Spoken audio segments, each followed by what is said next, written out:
Dios te salve María, llena eres de gracia, el Señor es contigo. Bendita tú eres entre todas las mujeres y bendito es el fruto de tu vientre, Jesús.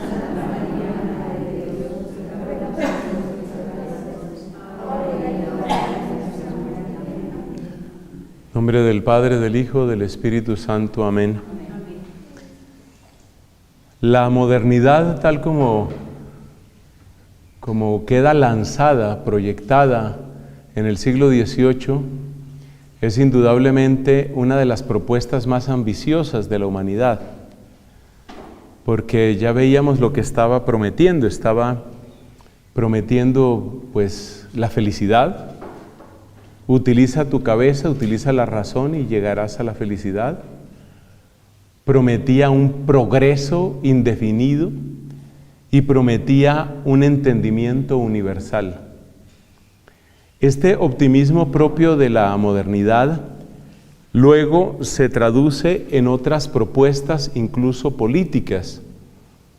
Así, por ejemplo, cuando surge el modelo comunista, surge lleno de optimismo, y el optimismo del comunismo se expresa en términos como aquello del paraíso, el paraíso comunista. La Internacional Socialista, en la que participan como fundadores Carlos Marx y Federico Engels, esto es mediados del siglo XIX, tiene ese entusiasmo, tiene el entusiasmo de una nueva humanidad, una humanidad feliz que marcha confiada hacia el futuro y que agrupa a todas las naciones, hasta el punto de tener prácticamente un carácter religioso. De hecho, pues resulta incompatible, el comunismo resulta incompatible con la religión, porque el comunismo agrupa todas las aspiraciones del corazón humano. Vas a ser feliz, vas a realizarte, es decir, vas a crecer, vas a avanzar, y además todos nos vamos a entender. En el tiempo libre que les quede de leer a Kant, a Pico de la Mirandola y los demás autores que hemos mencionado, asómense en internet al himno de la Internacional Socialista. Personalmente creo que es de las melodías, de los himnos más bonitos, pero claro, al servicio de qué estaba, ¿no? Es una melodía preciosa, un ritmo pegajoso, y se encuentra en varias versiones en internet, siempre con un lenguaje de victoria, con un lenguaje de avance. Eso es propio de la modernidad.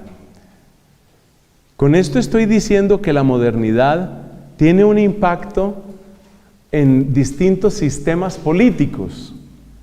El comunismo, indudablemente, es hijo de la modernidad. Esto se podría estudiar más detalladamente acercándonos a aquel filósofo Hegel y lo que fue el hegelianismo de derecha, el hegelianismo de izquierda, todo aquello. Pero el hecho es que el comunismo está marcado por la modernidad. Se presenta, de hecho, como una especie de versión definitiva de la sociedad. Marx es concienzudo en su estudio de la sociedad y de la economía, porque está convencido de que está llegando a una especie de versión final. Esta es la verdad sobre la sociedad. Una verdad sobre la que no puede haber discusión. No hay discusión. No hay espacio para la disidencia. En la versión socialista no hay espacio para la disidencia. Hemos llegado a una versión definitiva. Esta es la verdad sobre el hombre y sobre la sociedad. No hay espacio para la disidencia. Si tú eres un disidente, tú eres un enemigo. Esta será la lógica que impere dentro del comunismo. Todo disidente es un enemigo. Es calificado de traidor. Ese lenguaje lo ha utilizado Morales en Venezuela, Morales en Bolivia, el chavismo en Venezuela, Ortega en Nicaragua, Castro y sus sucesores respectivos en Cuba, siempre el disidente es un traidor, porque la verdad ya está completa, porque hemos llegado a la única verdad que puede dar felicidad, dar progreso y dar un entendimiento universal. Es por supuesto lo que sucede también en Corea del Norte, lo que sucede en China, allí donde llega el comunismo. Entonces hay una versión de la modernidad que se va por esa línea socialista comunista. Hay otra versión de la modernidad que se va por el lado capitalista. ¿Qué hace el capitalismo? Esto es interesantísimo. ¿Qué hace el capitalismo frente a la disidencia? Pues lo que hace el capitalismo con la disidencia es imprimir camisetas y venderlas. Entonces, si aparece, por ejemplo, un personaje como el Che Guevara, que se supone que era enemigo acérrimo del capitalismo, ¿qué hace el capitalismo? Imprime, estampa camisetas del Che Guevara y las vende. Es decir, el capitalismo tiene una capacidad casi infinita de adoptar, de domesticar a la disidencia, de tal modo que el comunismo rechaza, persigue, arrincona, atemoriza a la disidencia. El capitalismo lo que hace es incorporar a la disidencia dentro de su propio proyecto y tiene una capacidad casi inagotable de lograrlo, hasta el punto de que en muchos países llamados de Occidente o países capitalistas, es muy difícil distinguir la izquierda de la derecha. Prácticamente terminan haciendo lo mismo. Bueno, si el capitalismo, por quedarnos solo con esos dos sistemas económicos y políticos, si el capitalismo tiene esa capacidad de domesticar a la disidencia, de incorporarla, y si el comunismo tiene la capacidad de reprimir y prácticamente de extinguir la disidencia, como lo ha demostrado en tantos países, ¿cómo es posible el colapso de la modernidad? ¿Por qué hablamos de un colapso de la modernidad? Tratemos de explicarlo viéndolo punto por punto. Hemos dicho que una especie de cresta, una especie de cumbre de ese movimiento cultural, filosófico de la modernidad fue la Revolución Francesa. Pero resulta que la Revolución Francesa tiene sus ideales expresados en las tres palabras clásicas: igualdad, libertad, fraternidad. Y esas tres palabras clásicas se dan, pero solo parcialmente y más bien en contradicción, dentro de la misma Francia y dentro de Estados Unidos. Cito particularmente estos dos países porque fueron como adelantados, vanguardia en la adopción de los ideales de la modernidad. Sabemos que la independencia de Estados Unidos se da en 1776, la Revolución Francesa en 1789. Son pioneros, pues, son vanguardia en la adopción de la modernidad. Entonces miremos un poco qué pasó con esos ideales. Esta es la parte donde vamos a empezar a ver dónde se inicia el colapso de la modernidad. Entonces, aquí ponemos ideales, pero lo ponemos con un tremendo signo de interrogación.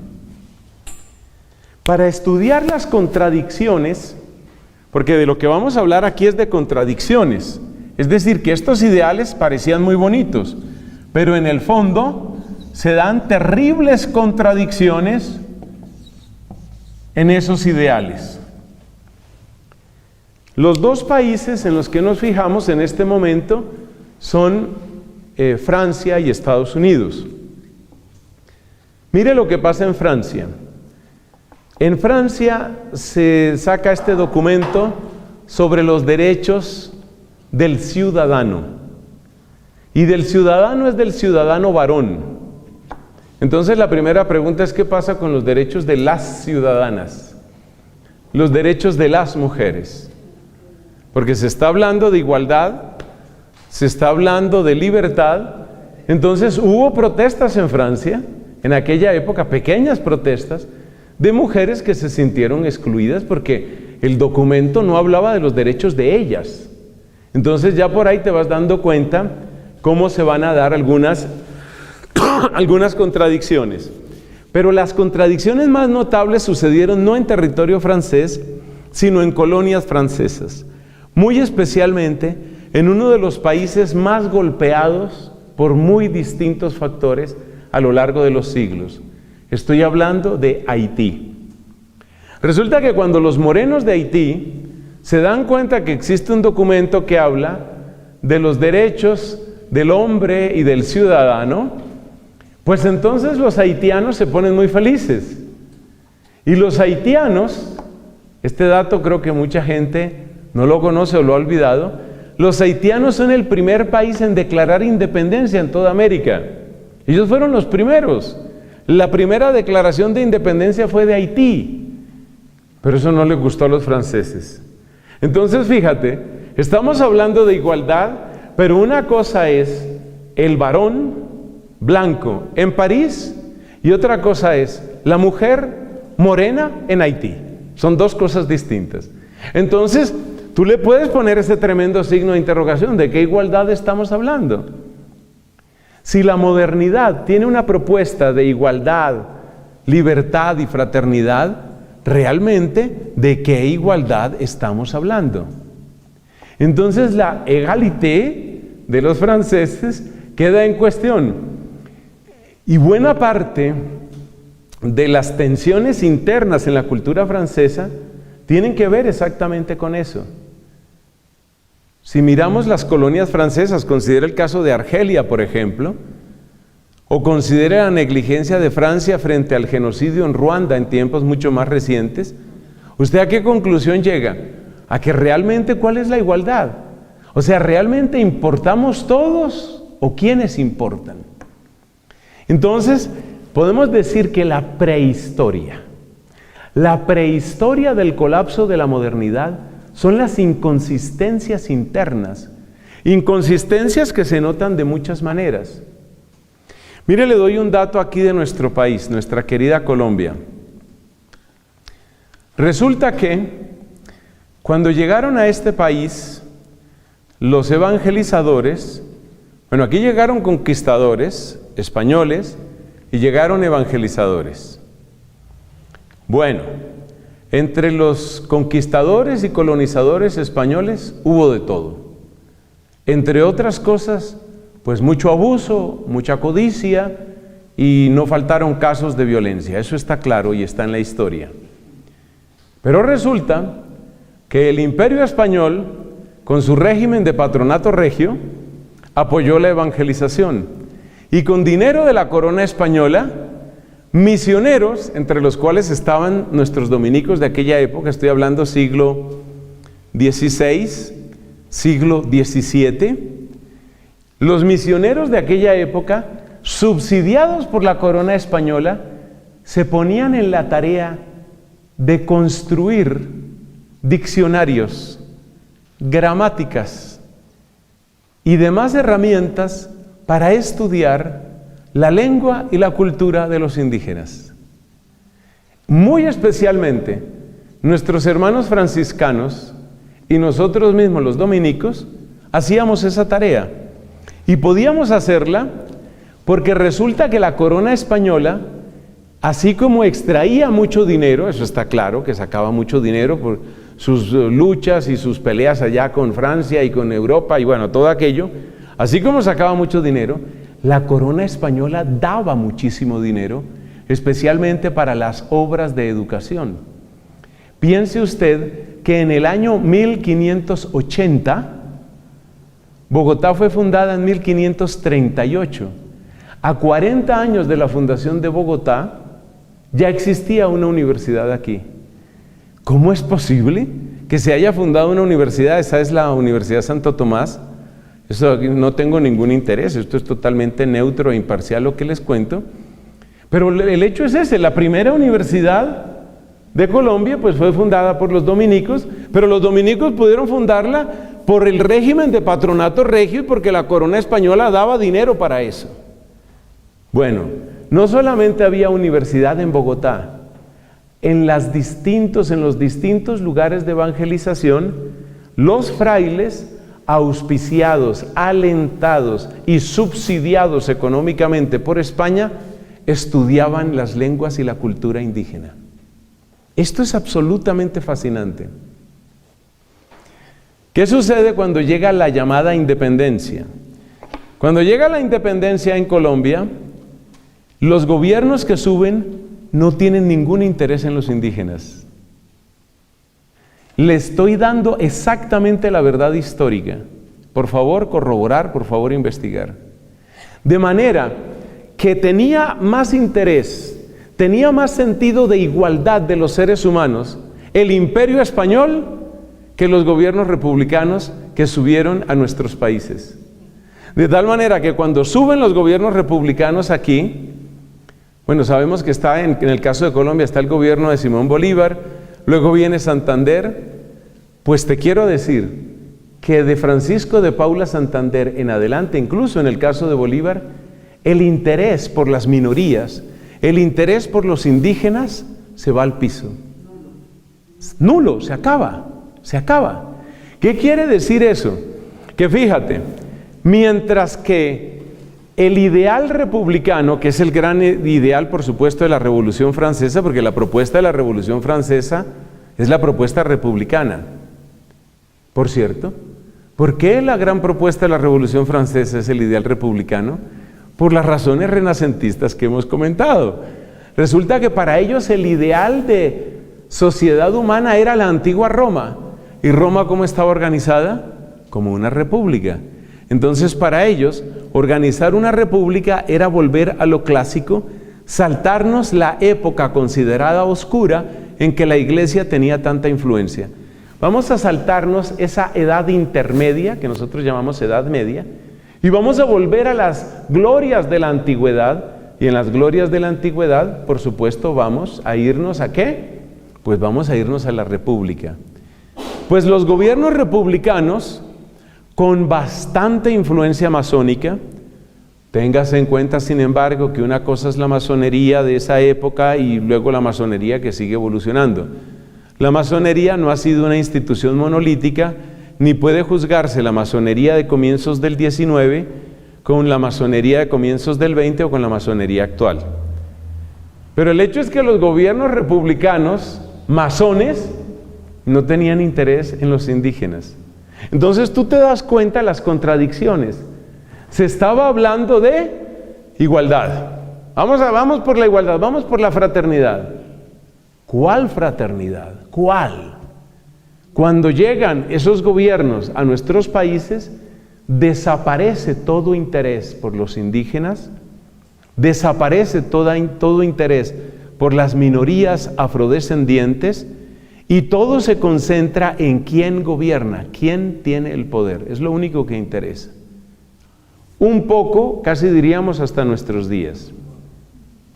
Ahora mire este otro caso, el caso de Estados Unidos. Si usted mira el texto de la Constitución de los Estados Unidos de América, usted se encuentra con una serie de declaraciones filosóficas y particularmente antropológicas muy ricas, muy bien redactadas. Felicitaciones.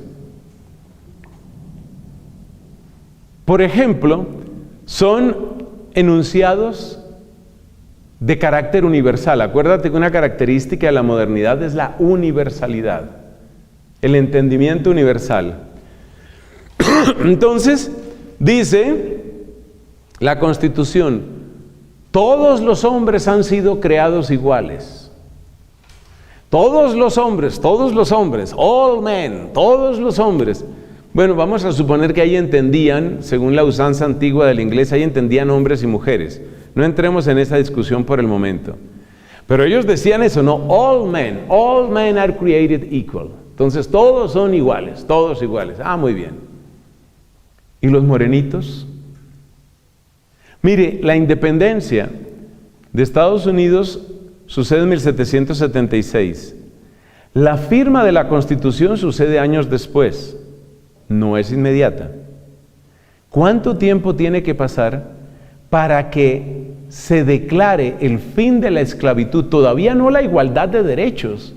El fin de la esclavitud en Estados Unidos de América tienen que pasar 100 años. 100 años. Y son 100 años en que el ideal de la modernidad y que todos somos iguales y todos somos hermanos y todos somos libres, se estaba diciendo, se estaba repitiendo, pero se cumplía, se vivía, ¿no? Y después de la guerra de secesión, de la terrible guerra pues de la segunda mitad del siglo XIX en Estados Unidos, tienen que pasar otros 100 años hasta que las protestas de Martin Luther King y otros produzcan un avance significativo en los derechos de las personas afrodescendientes. Entonces, ¿qué es lo que estamos diciendo? Estamos diciendo que la modernidad tenía una serie de postulados filosóficos, antropológicos y sociales muy decentes, muy bonitos, pero que había una gran cantidad de contradicciones. Y esas contradicciones son el presagio de su colapso. Todavía la cosa no era excesivamente crítica. Un país que tuvo gran importancia en el desarrollo de lo que llamamos la sociedad moderna o la sociedad marcada por la modernidad, para ser más precisos, es Inglaterra. Inglaterra, como todos sabemos, fue realmente la vanguardia de la revolución industrial.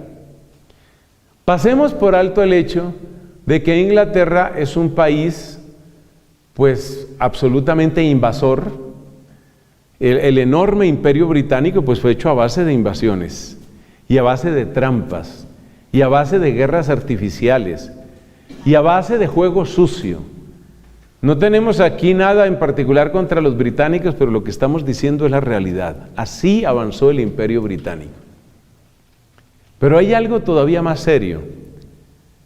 Resulta que en ese imperio británico, el imperio de la revolución industrial, es donde empieza a sucederse una cadena de injusticias, llamémoslas institucionales, estructurales, ya no únicamente contra los africanos, ni contra los indios, o sea, de la India, ni contra los canadienses, no. Te estoy hablando, ni contra los australianos, te estoy hablando de injusticias contra su propia población. Efectivamente, la revolución industrial trajo toneladas de injusticia sobre la propia población inglesa. El régimen de explotación, no de personas, de familias. El trabajo infantil era absurdo en Inglaterra en el siglo XIX. Carlos Marx hace su análisis de la economía capitalista en Inglaterra.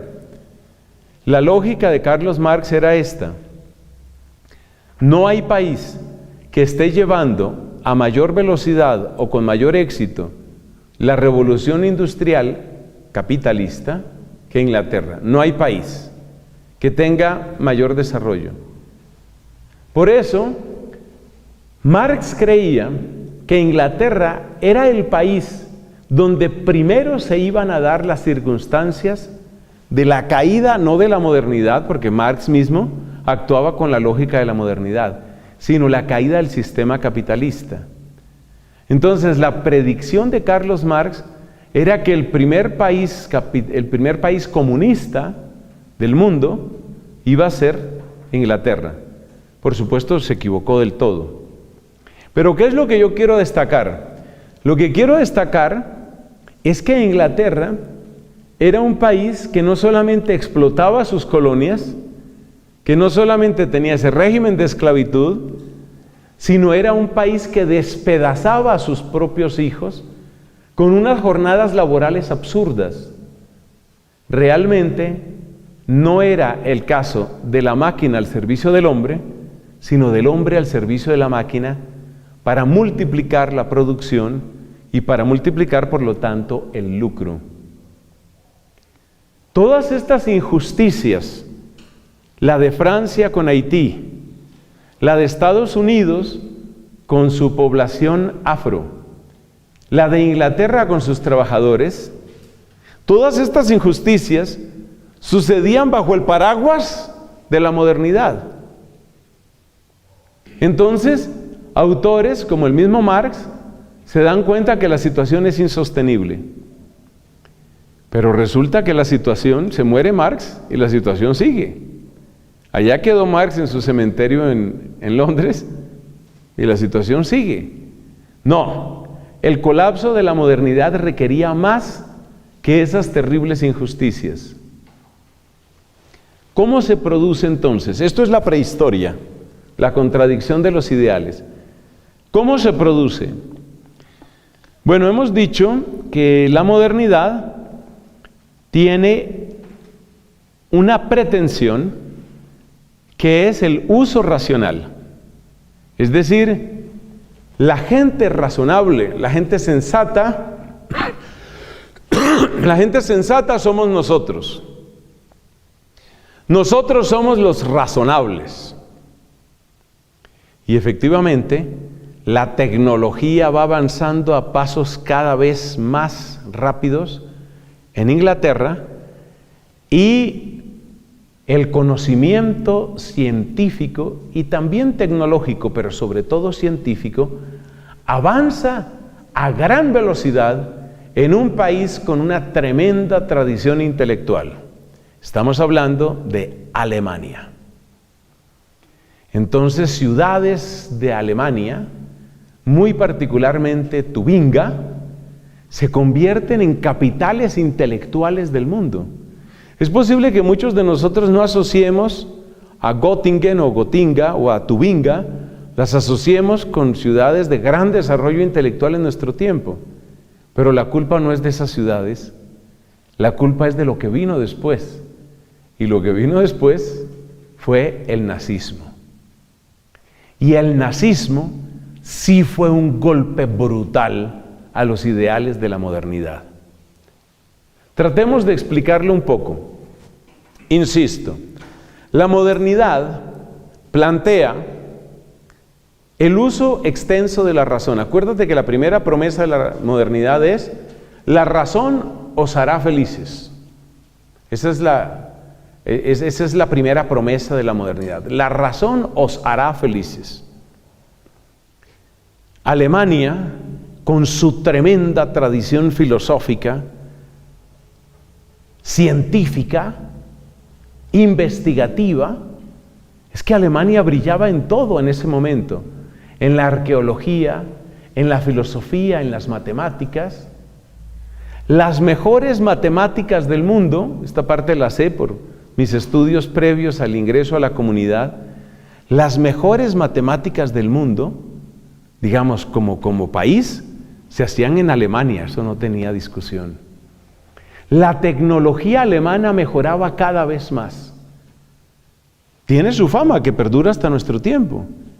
La gente tiene el concepto, yo creo que es un concepto razonable, de que la tecnología alemana es tecnología de punta, es muy buena. Es confiable. Entonces, el país que aplica de un modo más profundo, más consecuente y con una visión a más largo plazo los ideales de la modernidad es Alemania. Esa Alemania que luego encuentra en Prusia, en el ideal prusiano, su músculo militar. Bueno, llega la Primera Guerra Mundial. Y en la Primera Guerra Mundial, la capacidad racional de los alemanes, pero también de sus adversarios, crece. La recién descubierta aviación evoluciona de modo exponencial, vertiginoso, en la Primera Guerra Mundial. Es interesante hacer una lista de todos los progresos que logró la ciencia, que logró la humanidad en la Primera Guerra Mundial. Porque efectivamente las potencias que estaban enfrentadas eran potencias no solo militares, sino en primer lugar potencias científicas, potencias tecnológicas. Pero la Primera Guerra Mundial dejó un saldo espantoso de muerte y sobre todo un saldo espantoso de terribles preguntas. Preguntas como ¿cuáles? ¿Cómo es posible que lleguemos a esto? ¿Cómo es posible que el país más avanzado, eso nadie lo dudaba? Nosotros hoy asociamos mucho el avance científico con Estados Unidos. Estados Unidos, a comienzos del siglo XX, estaba muy por detrás de Inglaterra, de Francia, de Alemania, en términos de conocimiento académico, tecnología, ciencia. Hay que irse a esa época para entender lo que aquella gente estaba viviendo. Una cosa es el Estados Unidos que nosotros conocemos hoy, y otra cosa es lo que era Estados Unidos, pues hace un siglo, hace un poco más de un siglo. Entonces, primera gran pregunta, ¿cómo es posible que los países más racionales cometan las peores atrocidades? Entonces, aquí tenemos un elemento que hay que apuntar en nuestro tablero. Aquí ya no estamos hablando únicamente de contradicciones, estamos hablando de la racionalidad. Les repito, el desarrollo alemán era impresionante, impresionante. Esto de que Einstein escriba sus papeles, sus artículos sobre la teoría de la relatividad en alemán, eso no es por nada, no es por casualidad. El problema matemático más famoso, más difícil y más fecundo, que todavía hoy sigue desafiando a las mentes más brillantes, se llama la conjetura de Riemann. Conjetura de Riemann, alemán. El descubridor, el fundador de la mecánica cuántica, Max Planck, alemán. Mira, los dos grandes avances de la física son de alemanes, Einstein y Planck. La relatividad, incluyendo la relatividad general y la mecánica cuántica. Es que hoy es difícil encontrar un país que se pueda comparar con lo que era Alemania en ese momento. Pero esta racionalidad queda extrañamente conectada con la brutalidad. Brutalidad en todas las crueldades que se cometieron, pero brutalidad especialmente en el poner al servicio de la muerte la inteligencia. En los ratos de ocio que le queden, averigüe qué es el gas mostaza. Es una de las torturas, es uno de los medios de exterminio bélico más espantosos que haya concebido la mente humana. El gas mostaza, que es una manera horrorosa de destruir al adversario, fue uno de los inventos de la Primera Guerra Mundial. Fue tan grande el impacto de la Primera Guerra Mundial que la gente obviamente no la llamaba Primera Guerra, porque no sabían que iba a haber una segunda. ¿Cómo llamaban a aquellas gentes? ¿Cómo llamaban a lo que nosotros llamamos Primera Guerra? Lo llamaban la Gran Guerra. La Gran Guerra. Una guerra como no la había conocido la humanidad. ¿Y esa guerra qué teatro de acciones tiene? Europa. Europa.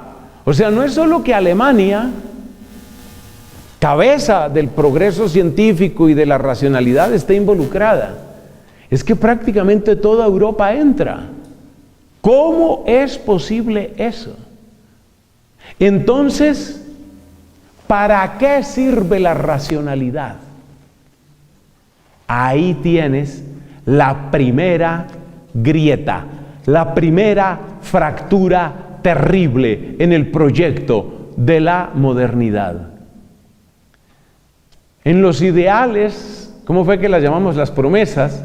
En las promesas de la modernidad estaba que la racionalidad os hará felices.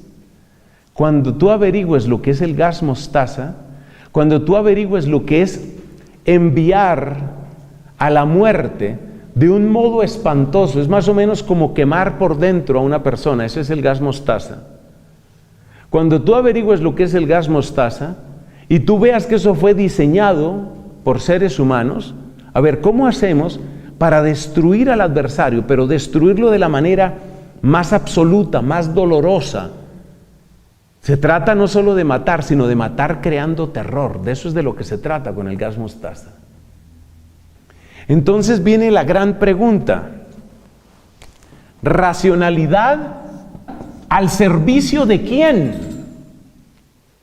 Entonces la ingenuidad propia de las promesas de la modernidad se extingue. La ingenuidad, esa especie de fantasía se extingue. Bueno, y no es el único ejemplo. Entonces suben al poder en 1917, no se habían enfriado los cañones de la Primera Guerra Mundial, y suben al poder los bolcheviques, y empieza una purga interna entre los revolucionarios de lo que era Rusia y que pronto se volverá la Unión Soviética. La purga interna lleva al ascenso inexorable de un hombre llamado Joseph o José Stalin. Por cierto, Stalin era una especie de apodo que está relacionado con acero. Joseph Stalin. Entonces Stalin sube al poder. Stalin sube al poder y tiene la idea de la modernidad. Esto es muy importante lo que estoy tratando de subrayar, que la modernidad impacta tanto al comunismo como al capitalismo, para que nos demos cuenta que no se puede idealizar ni una cosa ni la otra. Stalin cree en el progreso indefinido. ¿Cómo quiere Stalin realizar el progreso indefinido? A base de lo que él llama los planes quinquenales. Los planes quinquenales son metas, quinquenio pues 5 años, ¿no? Los planes quinquenales son metas de crecimiento industrial y de crecimiento económico impuestos a la fuerza sobre enormes sectores de la población rusa y después de la población soviética. Y hay que llegar allá, hay que llegar.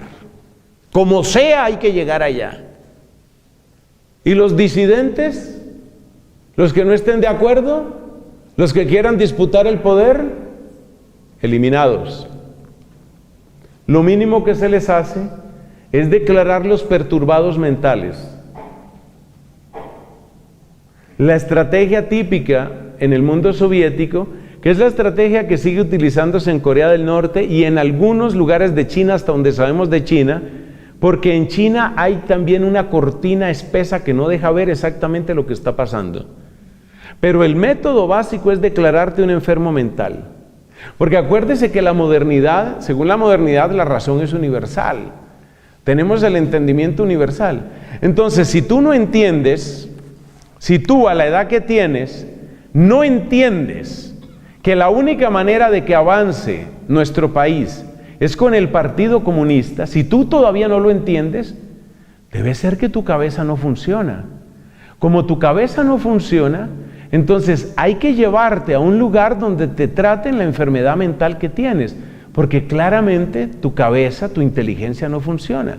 Entonces vamos a llevarte a un hospital psiquiátrico, donde te van a hacer un tratamiento para que pienses bien, porque no estás pensando bien. Si estás cuestionando al Partido Comunista, tú no estás pensando bien. Es una pena que tu cabeza no funciona. Y ya sabes lo que pasa en los hospitales psiquiátricos del mundo soviético. Es un nombre disimulado para lugares de tortura y de exterminio, muy particularmente en Siberia, Pero lo mismo fue Mao Zedong en China, lo mismo. Mao Zedong también hizo su programa de acuerdo con la modernidad. Progreso indefinido. Vamos a lograr el progreso indefinido. ¿Y cómo vamos a lograr el progreso indefinido? Hay 2 grandes proyectos que hizo Mao Zedong. Yo sobre eso hice una vez un pequeño programa que por ahí está en mi canal en internet sobre Mao Zedong. Él hizo 2 proyectos. Uno de ellos se llamaba La Gran Marcha. El otro se llamaba, no me acuerdo qué era, otra cosa de desarrollo. Los planes de desarrollo entre comillas, de Mao Zedong dejaron, depende de a quién le preguntes, entre 15 y 30 millones de muertos. pero que lo logramos, lo logramos. ¿Y la racionalidad? ¿Cuál es la racionalidad de eso? ¿Cuál es la racionalidad de esta respuesta famosa que dio Mao Zedong y que la recuerdo con alguna frecuencia? A ver, esta historia es escalofriante. Resulta que Mao Zedong necesitaba, por supuesto, pues conquistar Beijing o Pekín. Necesitaba conquistar Pekín, pero él no podía llegar simplemente a las puertas de Pekín. Él tenía que hacer todo un recorrido. Ese recorrido pues se llama la Gran Marcha, y en esa Gran Marcha tenía que ir ganando cada vez ciudades más grandes. Llegaron a una ciudad que estaba muy fortificada por el ejército imperial. Lo que había en China antes de Mao era un imperio. Estaba el emperador. Entonces, estos iban avanzando y llegaron a una ciudad muy fortificada por la guardia imperial o por los guardias fieles al emperador. Orden de Mao Zedong: ataquen. El ejército de Mao Zedong estaba hecho básicamente por campesinos sin mayor entrenamiento militar y con un equipo militar pues realmente magro, por no decir infeliz. Por supuesto, lo que sucedió fue una horrible carnicería. Los soldados empezaron a matar a soldados del ejército de Mao. Pero la orden de Mao seguía intacta. Insistan, insistan, insistan. Entonces, ¿qué produjo eso? Pues más muertos y más muertos, pero los soldados fieles al emperador no eran infinitos, ni en número, ni en fuerzas, ni en munición. Entonces, ¿qué pasó? Pues que tarde o temprano los soldados tenían que agotarse en fuerzas, en número, en munición, y finalmente el ejército de Mao se tomó la ciudad al costo de un número brutal de muertos. Alguno de los generales de Mao le dijo, pues le hizo ver el costo en vidas humanas que esto había tenido. Entonces pregunta a este hombre, ¿cuántos murieron? Y le dieron la cifra, muchos miles. Cualquier cosa que yo diga aquí será inventada. Y él dijo, tantos, murieron tantos. Bueno, esos los hacemos en una noche. El ser humano reemplazable. El ser humano es un recurso reemplazable. Y eso es gravísimo. Resulta que de aquí se saca una conclusión, y es que el ser humano es un recurso reemplazable. Oiga, ¿y eso también vale en el capitalismo? Sí, sí, por supuesto. Por supuesto. Donde más se nota es en el aborto. Claro que el aborto también está legalizado en esos otros países comunistas. Pero donde más se nota es en el aborto. ¿Cuántos murieron por aborto? En este Día de los Inocentes, por supuesto, recordamos a tantos niños y niñas víctimas del aborto. ¿Cuántos murieron por aborto en el año pasado? Pues millones de seres humanos. ¿A quién le importa eso? A nadie prácticamente, a nadie. Los que tenemos sensibilidad pro vida nos duele. Si somos creyentes en Cristo y algo consecuentes con nuestra fe nos duele, pero a los gobiernos no les duele, no les duele en absoluto. En Inglaterra, que siempre es muy escrupulosa en hacer sus estadísticas, pues la estadística está muy bien hecha. 1 de cada 4 embarazos acaba en aborto. O sea, tú imagínate que esto sucediera, pero no en las sombras de un abortuario, sino que sucediera en una escuela.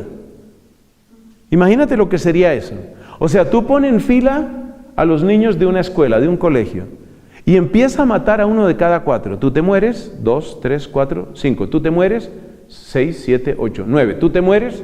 Eso es el aborto, eso es el aborto. Pero ¿a quién le importa? ¿A quién le duele? ¿Por qué? ¿Por qué no duele? Porque en la modernidad el ser humano es un recurso reemplazable. Y si es un recurso reemplazable, la lógica detrás del aborto es la misma lógica de Mao Zedong. No hay ninguna diferencia, ninguna. Murieron 2 millones o 3 millones el año pasado, no tengo idea de la cifra, pero sé que va por los millones. los abortos de todo el mundo. ¿Murieron 3 millones? Pues sí, pero la gente sigue teniendo hijos. ¿Eso qué significa? Que el ser humano es un recurso reemplazable. A Mao Zedong no le importaba que murieran esas personas. A nuestros legisladores, abortistas prácticamente todos, no les importa que mueran esos niños y niñas, no les importa en absoluto. Pero un momento, esto prepara el colapso de la modernidad. Piensa tú, por ejemplo, lo que sucedió en China. Claro que el control estatal en China es una cosa que uno no se alcanza a imaginar. Nosotros en estos países no alcanzamos a imaginar. Yo lo más cerca que he estado de China, yo he estado en Taiwán, en Macao, en Hong Kong, no he estado en China continental. Pero por supuesto uno en esos lugares oye historias de cómo es la situación. Imagínate que durante décadas China mantuvo la política de un solo hijo por familia. Un solo hijo por familia. ¿Y qué pasa si el anticonceptivo falló o qué pasa si lo que sea y hay un segundo hijo? ¿Qué pasa? Se le obliga a abortar a la mujer. Entonces ahora yo te hago una pregunta. ¿Es posible que para el gobierno chino ese niño sea un dígito más, una cifra que no tiene ni rostro ni importancia, pero que a una mujer con 5, con 6 meses de embarazo la lleven en medio de gritos y de sus protestas para sacarle a la fuerza al bebé porque está desobedeciendo una ley del Estado? Yo estoy seguro que para esa mujer lo que ella tenía en el vientre no era un recurso reemplazable. Ese es el origen del colapso de la modernidad. El ser humano no puede ser un recurso reemplazable. Además que tampoco es tan fácil reemplazar seres humanos. O sea, estoy hablando de una manera cruel. Si vamos a reemplazar seres humanos, eso tampoco es tan sencillo. Mira, te cuento más cosas del Extremo Oriente. Resulta que hay un comercio infame de niñas, adolescentes, jovencitas, de países como Myanmar, Vietnam, un poco de Filipinas, supongo yo también, pero eso es que yo lo supongo. ¿Por qué hay un comercio de niñas? Comercio de niñas significa que los papás venden a sus hijas. ¿Para qué las venden?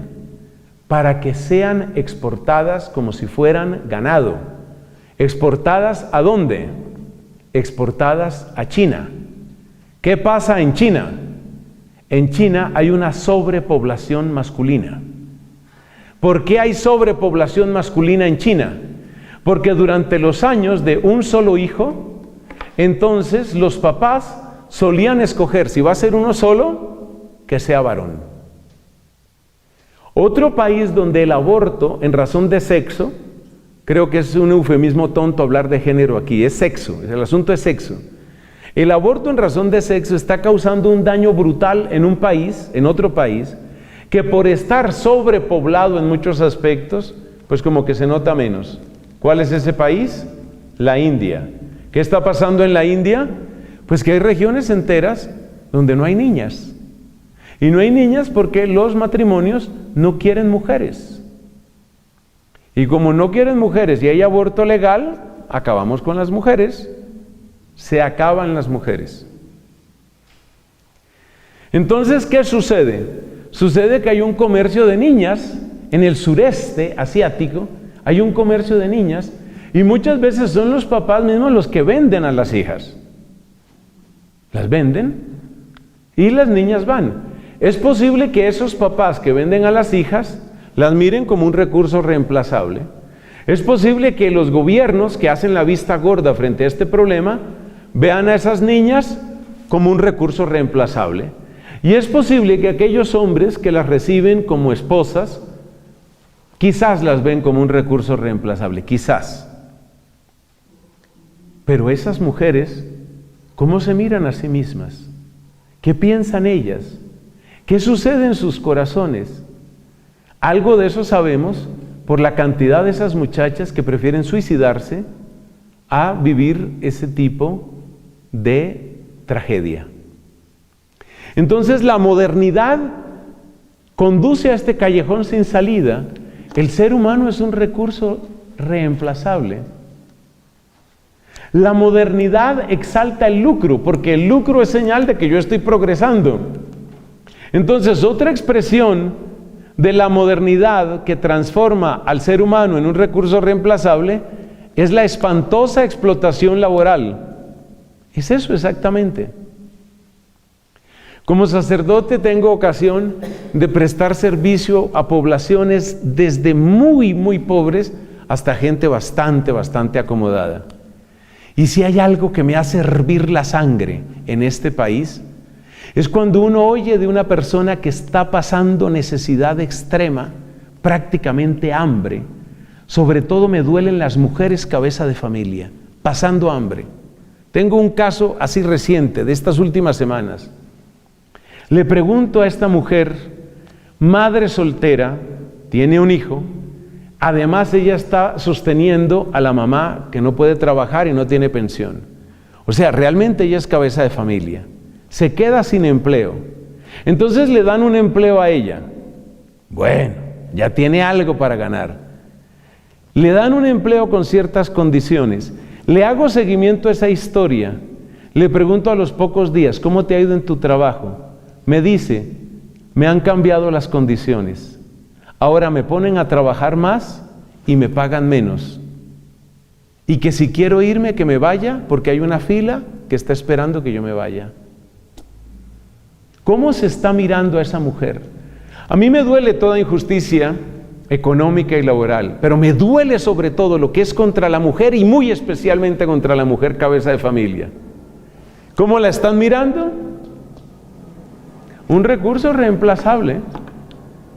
Si te parece que no te gusta lo que te estamos pagando, o si te vas a poner muy problemática con el horario es que la ponen a trabajar gratis, horas extras. A trabajar gratis. Si estás muy problemática, no dicen estamos cometiendo una injusticia a nosotros, sino dicen tú eres la problemática. Si tú eres tan problemática, o si no te gusta tu trabajo, vete tranquila. Tenemos una fila que está esperando. Recurso reemplazable. A eso conduce la modernidad. Junto a estos problemas hay otros problemas que fueron despertando la conciencia de muchas personas. Por ejemplo, y al principio parecía algo no demasiado grave, pero aquí tenemos que mencionar las catástrofes ecológicas. Catástrofes ecológicas.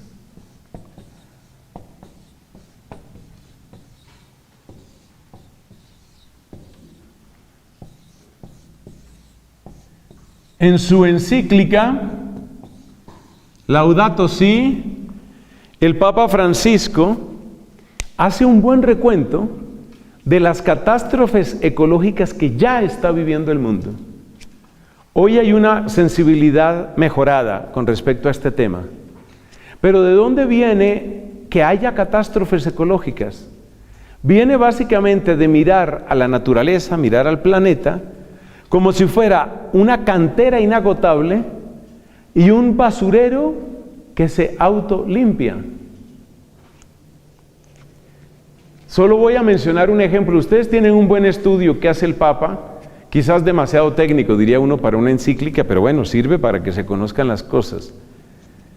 Uno de los problemas mayores es el tema de los plásticos y el daño a los sistemas, a los ecosistemas oceánicos.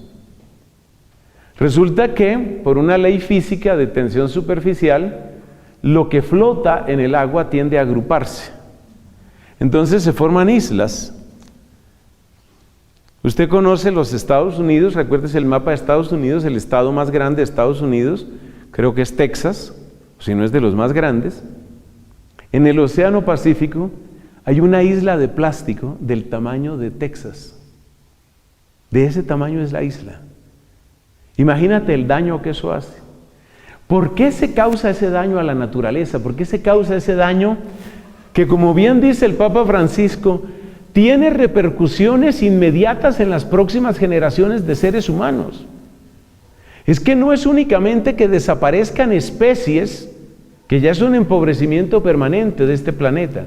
No es solamente la desaparición de especies, son los problemas de desertificación, son los problemas de contaminación, son los problemas de ozono, son los problemas de alimentación, son los problemas de escasez de agua.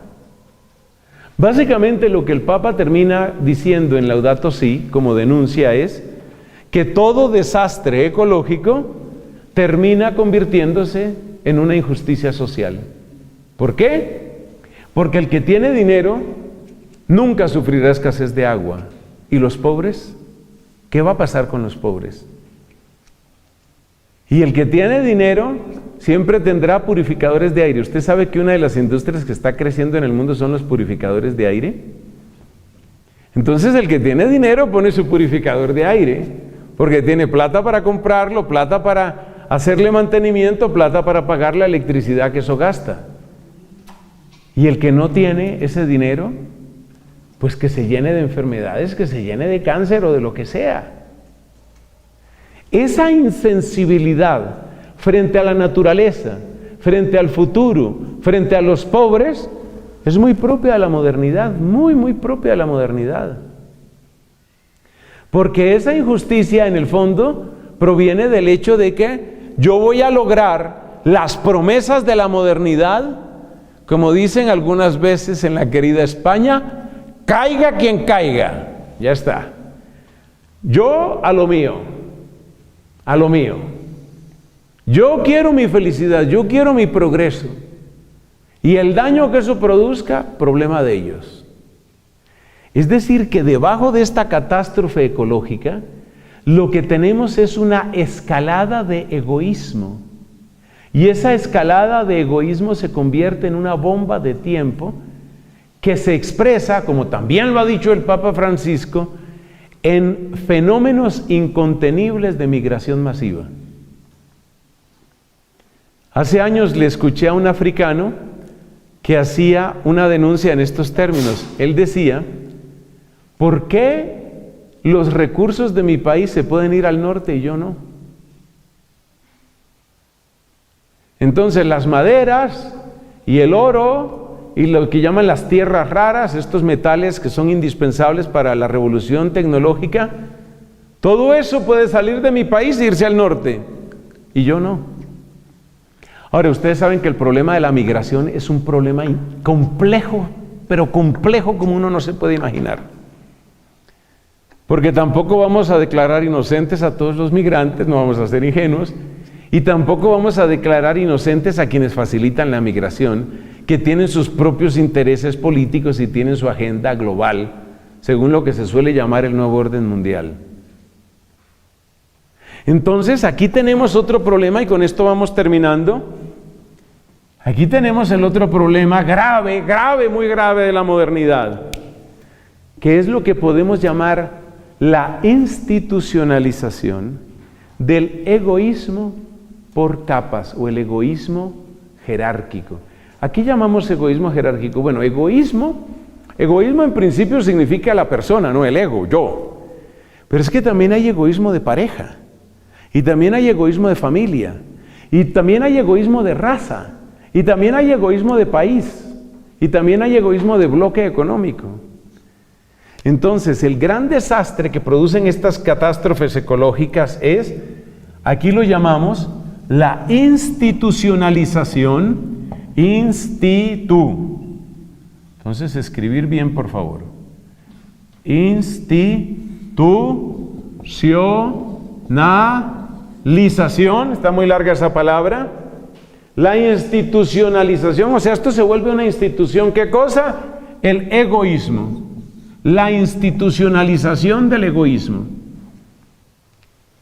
Ese es un fruto de la modernidad. Y la institucionalización del egoísmo produce una respuesta agresiva por los que se sienten perpetuamente excluidos. Entonces, cuando una persona, por ejemplo en Honduras, dice, me voy para Estados Unidos a pie, me voy a pie a Estados Unidos, y entonces atraviesa Guatemala y llega al borde con México, pero México tiene acuerdos políticos con Estados Unidos de no dejar pasar esas caravanas de migrantes. Y entonces estos migrantes, después de hacer semejante recorrido, pues se enfrentan a la policía mexicana, a matar policías si hay que matarlos, o a que me maten a mí. Hazte nada más esta pregunta: ¿qué está pasando? ¿Qué ha pasado en esas vidas para que esas personas lleguen a ese extremo? Estamos de acuerdo, hay mafias, hay traficantes de seres humanos, sí, de acuerdo. Claro, eso es así. Pero hay desesperación, hay desesperación. Cuando la gente se bota al mar Mediterráneo en Libia, cuando la gente se bota al mar en cualquier barcaza, en cualquier chalupa, en cualquier cosa que flote, para tratar de llegar a Canarias, ¿qué hay en esos seres humanos? Hay un límite, hay un límite. No podemos más. Lo digo por última vez, yo sé que hay gente que hace negocio con eso, yo sé. Tontos no somos. Sabemos que hay mafias, que hay negocios, que hay tráfico de seres humanos, todo lo que tú quieras. Pero por favor, no neguemos que hay unos niveles de desesperación que son insostenibles. Se cuenta, en la época de los campos de concentración, se cuenta que había gente que cuando no podía más con el dolor, la humillación, el hambre, se lanzaban contra los alambres de púas, a morir de la manera más espantosa, es decir, a romperse la piel y desangrarse, pero yo no me aguanto más esto. A veces pienso que la desesperación, el problema de migración, que es un problema global, por favor entendamos eso, este es un problema global. Detrás del tema de los talibanes hay un problema de migración que no conoce mucha gente. Mire el origen de los talibanes. La gente cree que los talibanes fue un grupo de gente que se volvió loca y entonces empezó ahí a prohibirle cosas a las mujeres. No, señor. La historia de los talibanes tiene que ver con engaños internacionales de las escuelas en el sur de Afganistán y en el norte de Pakistán. Es una historia de engaños y de desesperación. Por supuesto que no los estoy justificando. Lo que estoy diciendo es a dónde lleva la desesperación. Porque claro, ¿qué sigue después? ¿Qué sigue después de esta institucionalización del egoísmo? ¿Qué va a venir ahí? Desesperación pura. Eso es lo que viene. Esa es la gente que dice, pues nos hacemos matar de la policía mexicana. Que nos maten. Que nos maten. Yo he conocido en misiones en Arizona y en misiones en California, he conocido gente que ha atravesado 3 veces el desierto de Nuevo México, el estado de Nuevo México en Estados Unidos. Han atravesado 3 veces ese desierto. Uno de los casos que más me impacta, que lo conozco, mejor dicho, la conozco y la conozco por su nombre, es una señora que 3 veces atravesó el desierto. Por supuesto, por su condición de mujer, todavía más vulnerable que cualquier otra persona. Riesgos de violación, riesgos de morir de sed, riesgos de morir de hambre. 3 veces. ¿Y por qué ha atravesado 3 veces? Pues porque la han pillado y la deportan. ¿Y qué hace esa persona cuando la deportan? Empezar a diseñar su próxima entrada. Empezar a pensar cuál va a ser el próximo punto de entrada. Entonces, he conocido a esta persona, esta señora, ella vive actualmente con su familia, vive en Phoenix, Arizona, vive en Arizona. 3 veces tuvo que cruzar el desierto. Por supuesto, su salud quedó convertida en una miseria. Esa mujer tendrá una muerte prematura. Ha quedado deshecha, ha quedado destruida. Entonces, hazte esta pregunta: ¿qué hace que una persona haga eso? O sea, ¿qué está pasando en el mundo para que una persona haga eso? La palabra es desesperación. Entonces, la modernidad finalmente lleva a esto, a que el ser humano es un recurso reemplazable, a que despedazamos la naturaleza, a que institucionalizamos el egoísmo y a que grandes multitudes entran en la desesperación. Por eso surge otra cosa que se llama la posmodernidad. En nuestro siguiente capítulo vamos a hablar de la posmodernidad. Y lo básico de la posmodernidad ya usted lo entiende.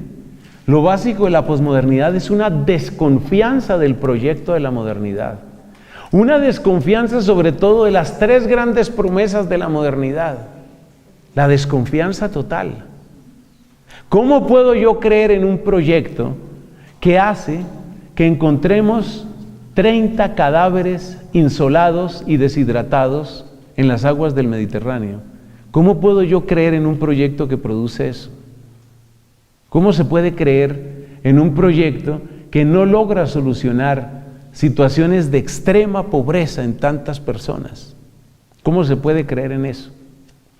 Entonces viene la posmodernidad, y la posmodernidad básicamente lo que va a buscar es un enfoque totalmente distinto. Lo primero que cancela la posmodernidad es la relación con la verdad. Pero aquí sí que se cumple el refrán de los abuelos. Es que a veces el remedio es peor que la enfermedad. Porque lo primero que hace la posmodernidad, y ahí empezaremos nuestra siguiente charla, lo primero que hace la posmodernidad es dudar de la verdad. No me interesa la verdad. No me interesan tus relatos. Mira, vengo a hablarte de Cristo. Cállate, ve, llévate tu Cristo. Tengo una teoría económica, no me interesa. Tengo un partido político, llévatelo. Todos son mentirosos. En la posmodernidad se han instalado gran número de nuestros jóvenes. No creen en nada, no creen en nadie, en nada ni en nadie. O mejor dicho, sí creen en algo, hay cosas en las que creen. Por ejemplo, creen en lo que les produce risa. Es que esto es chistoso. Entonces, eso es de fiar, por hoy. Creen en los amigos, por hoy. Por hoy creo en los amigos. Creen en la alegría y en el placer de besarse o de tener sexo, por hoy. Por hoy fue bello ser tu novia o ser tu novio, por hoy. Mañana no sé si seamos algo, no importa. Por eso se dice que el gran lema de la posmodernidad es Carpe diem, atrapa el día, vive el hoy. Encerrados en el presente, metidos en su grupito de amigos, filtrando la información para que solo le llegue lo que es amable, multitud de jóvenes han renunciado a conectarse con la realidad para vivir simplemente en su pequeña burbuja. Esa pequeña burbuja se llama posmodernidad. Gloria al Padre y al Hijo y al Espíritu Santo.